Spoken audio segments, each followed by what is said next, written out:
Welcome to Global Trends. Please subscribe and hit the bell icon for more breaking updates. In October 2024, as global tensions soared and the world watched anxiously, a single event captured international attention and tested the resolve of nations committed to peace. Canada's response to an Israeli tank shell striking a UN watchtower in Lebanon stood out for its clarity and conviction, as violence threatened to spiral further in the region.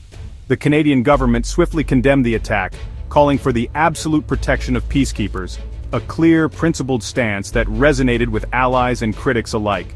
This was especially significant given Canada's historic support for Israel, showing a commitment to international law and humanitarian values over political alliances or convenience. Canada's message was unmistakable. The safety of UN peacekeepers is non-negotiable, and any threat to them is a threat to the very foundation of global peacekeeping efforts. The world took notice, with Canada's voice echoing its legacy as a peacekeeping pioneer and reminding the international community of its long-standing dedication to protecting the vulnerable. Unlike military superpowers, Canada's influence comes from decades of moral authority, earned through consistent action and a reputation for fairness and compassion in conflict zones. The incident sparked a global conversation about the dangers faced by UN personnel, highlighting the urgent need for stronger protections and renewed international cooperation. Canada helped frame this not just as a security issue, but as a matter of respect for peacekeeping itself, urging nations to reaffirm their commitment to those who serve on the front lines of peace. Even with a smaller presence today, Canada's leadership and values remain vital on the world stage, inspiring others to uphold the principles of peace and justice. The world was reminded, Canada, the peacekeeper, still stands ready to defend the ideals it helped create, and its unwavering voice for peace continues to resonate across borders. Peacekeeping is central to Canada's national identity, woven into the fabric of who we are as a nation. It's a legacy that Canadians take pride in, and one that has shaped our country's reputation around the world. This tradition was forged during the 1956 Suez Crisis, a turning point in global diplomacy, when Canada stepped forward to help broker peace. Lester B. Pearson's groundbreaking idea of a neutral United Nations force revolutionized conflict resolution and earned him the Nobel Peace Prize, forever linking Canada to the cause of peace. For decades, Canadian peacekeepers symbolized hope in hotspots from Cyprus to Cambodia, standing between warring sides and offering a chance for dialogue and recovery. They served as mediators and protectors, not conquerors, shaping Canada's image as a middle power that relied on diplomacy, compassion, and respect for all people. In the early 1990s, Canada was among the largest contributors to UN missions, a source of national pride. Canadian peacekeepers built trust, de-escalated tensions, and often risked their own safety to protect the vulnerable. They engaged in community projects, rebuilt schools, and provided humanitarian aid, helping to restore hope in war-torn regions. Through these actions, they showed that peace is built with compassion, understanding, and a willingness to help others in need. This approach earned Canada global goodwill and opened doors for diplomacy and trade, strengthening our relationships with nations around the world. The Blue Beret became as iconic as the maple leaf, representing a belief in international cooperation, peace, and the power of collective action. Stories of Canadian peacekeepers became national folklore, inspiring future generations to serve, to lead, and to believe in the possibility of a more peaceful world. This proud legacy continues to guide Canada's actions and aspirations on the world stage, reminding us that peace is not just a goal, but a responsibility we all share. Despite its proud history and reputation as a global peacekeeping leader, Canada's peacekeeping presence has dwindled to just 22 personnel in early 2025, a strikingly small number for a country once celebrated for its international contributions. This marks a dramatic drop from over 3,000 Canadian peacekeepers deployed in 1993, when the country was at the forefront of global peace operations, and its Blue Berets were a common sight in conflict zones around the world.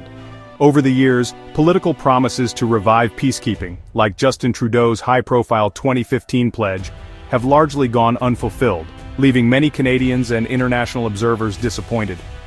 A brief surge in Mali offered hope for a renewed commitment, but it was not sustained, and the much-anticipated quick reaction force never materialized, further eroding confidence in Canada's peacekeeping ambitions. The official reasons for this decline are familiar: funding shortages, personnel crises, and competing priorities, especially with growing obligations to NATO and new Indo-Pacific strategies.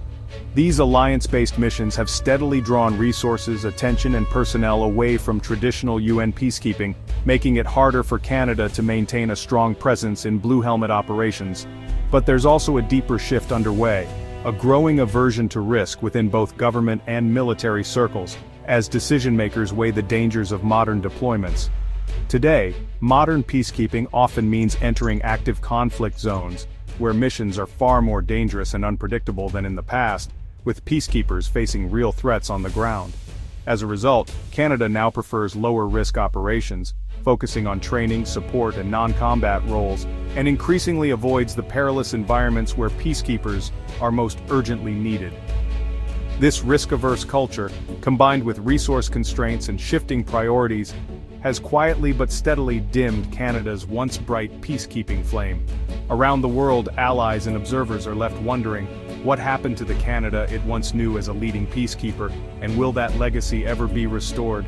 Canada faces tough choices as domestic and international demands stretch its military thin. The armed forces struggle with recruitment, making every deployment a trade-off. Sending troops to UN missions means fewer for NATO's Operation Reassurance in Latvia, a top priority against Russian aggression. Canada's new Indo-Pacific strategy also requires naval and diplomatic resources.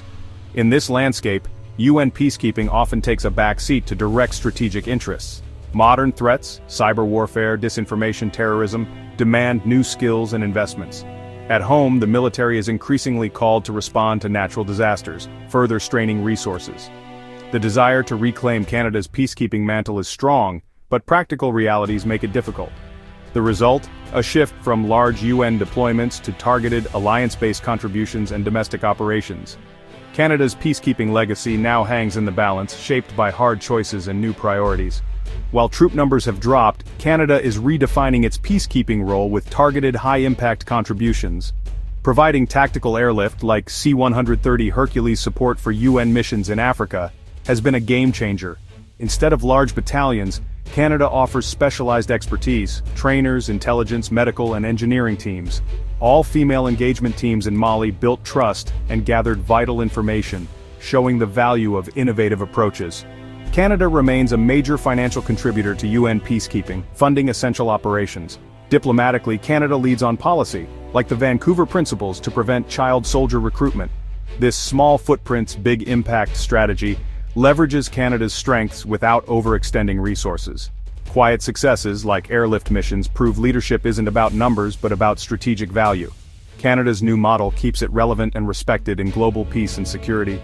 Leadership now means quality, innovation, and smart contributions. The peacekeeping spirit endures, adapted for a changing world. Some propose Canada's next peacekeeping mission should be at home, monitoring the Canada-US border. This civilian-led force would focus on diplomacy, de-escalation, and conflict resolution, not military enforcement. Trained observers would monitor the border, manage disputes, and build trust, using technology like drones for support. The initiative could create jobs, engage youth, and revive Canada's peacekeeping culture through training programs. It offers a proactive, bridge-building alternative to traditional border security. This approach would reaffirm Canada's peacekeeping identity and show that these principles work at home as well as abroad. Peacekeeping isn't just for distant lands, it's a tool for stability anywhere, even between close allies. Canada's future as a peacekeeper isn't about returning to the past, but leading with imagination and innovation. The Lebanon incident proved Canada's moral voice still matters. By focusing on specialized, high-impact contributions, Canada can fill critical gaps in UN missions. Policy leadership like the Vancouver Principles makes peacekeeping safer and more effective. Bold ideas, like a peacekeeping force on the US border, show Canada is reimagining its role. This revitalizes national commitment and inspires new generations. Canada's comeback will be defined by courage to innovate and strategic action. The world needs Canada's steadfast voice and its creative solutions. The legacy is strong, the need is great, and the path forward is clear.